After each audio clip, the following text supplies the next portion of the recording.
In the last episode, I taught you the techniques to take this fender and make it look like this. Today, I'll teach you tips on how to use body filler to get this fender perfectly straight. And then we'll talk about primers and how to properly prep out this fender for paint. What is up? My name's Chris and this is Garage Noise, where I teach you how to build your skill and increase your knowledge about paint and body repair. This is the body filler we'll be using today, the Roberlo maxilight. It's a lightweight body filler that sands very easy, does not create pinholes, and is very smooth. All of this is important when you're blocking out your body filler to get it straight. This body filler you will mix with 2% hardener. This ratio will need to be adjusted depending on the temperature you're working in. We'll also be using a polyester finishing putty called Icing. This product lays down very smooth and it sands very easy. I've been using this for years and it works great. To mix your filler, I would recommend using a paper disposable mixing board or a metal board. I'm going to use a metal board here. Make sure your board is clean and free of debris. Apply your hardener to the filler and then fold it in until it's one uniform color. I like to fold it in rather than stir because I find stirring creates air pockets in that filler that's going to create problems and pinholes when you lay it on the panel. You can apply your filler over bare metal or properly sanded paint. Now, manufacturers at this time are recommending that you apply filler over bare metal. If you are going to apply your filler over paint, make sure that paint is sanded properly with 80 grit sandpaper. This promotes adhesion of the body filler. In this repair today, we're using filler to straighten this panel. All the large dents have been removed. But when you apply your first coat of filler, you want to do what they call a tight coat. This is where you apply pressure to your spreader to press that filler into those dents.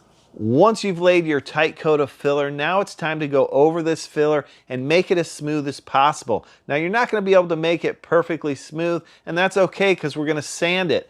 But it all helps in the blocking process if it's very smooth. I would pay attention to the edges of the filler. Try and smooth those out to a good transition to the paint or the metal wherever you're at. Try not to leave any hard edges. And if you have body lines in your repair, make sure to maintain those body lines as much as possible.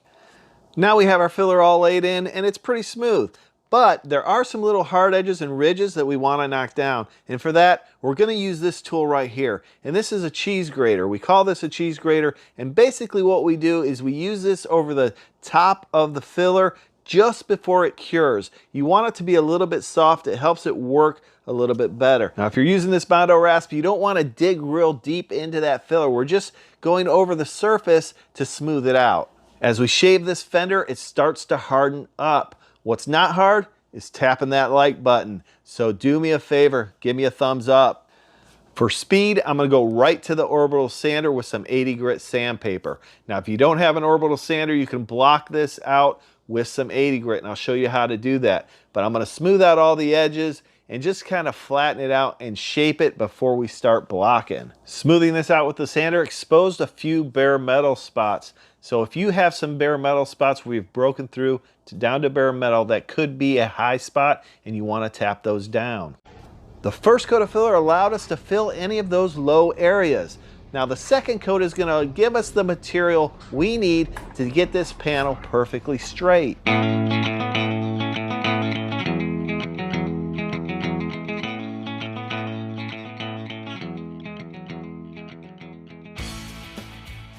Now it's time to block this straight. For this, we're going to use a flexible long block with 80 grit sandpaper.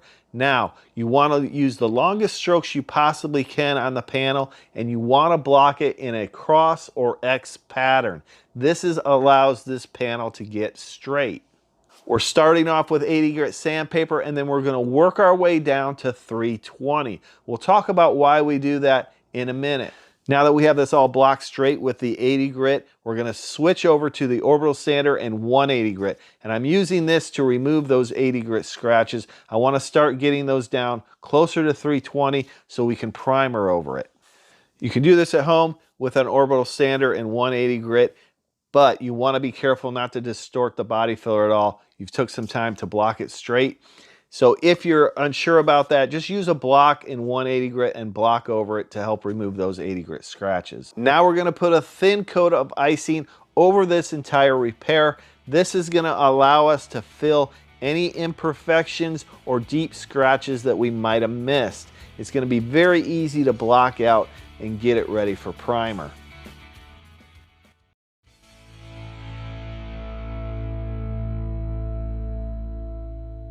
Now we're going to finish blocking this with the long board and some 180 grit sandpaper just to knock the roughness off, and then we'll switch over to 320 to block out those 180 grit scratches. Now I've switched over to 320 grit sandpaper on the long board just to finish the blocking on this. We are going to use a little bit of a guide coat to make sure this panel's straight. The other thing you can do is use your hand as you're blocking or in between blocking to feel if that panel's straight. So you just take the palm of your hand and you run quickly over the panel. You can feel any high or low areas. Now I'm going to use a guide coat to spray over this entire repair area. Then we'll block it to look for any high or low areas that we may have missed. A guide coat comes in an aerosol can or a powder form. Either one is perfectly fine. And if you are interested in any of the products or tools I use, I will leave a link in the description to my storefront.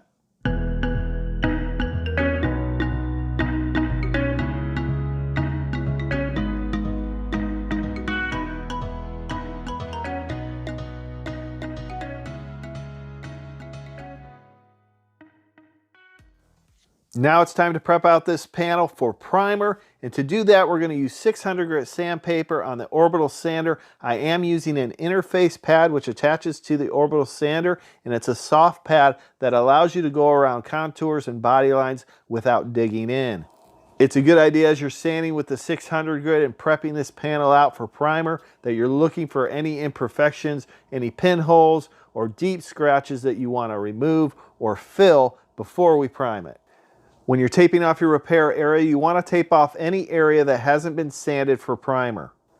Now we have our repair area all masked off for primer. The primer we're using today is the Roberlo ME1. This is a direct-to-metal 2K urethane primer that's designed to harden over the repair area. It also is a high build primer so you can block it out.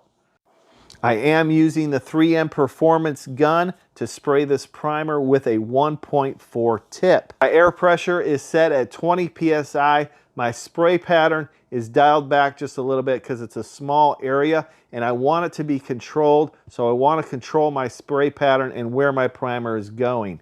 One thing to mention is you don't want a primer right against that taped area. That's going to create a hard edge that you're going to have to sand out later. If you have questions about what primer you should be using, I have a video devoted to that topic. I will leave a link at the end.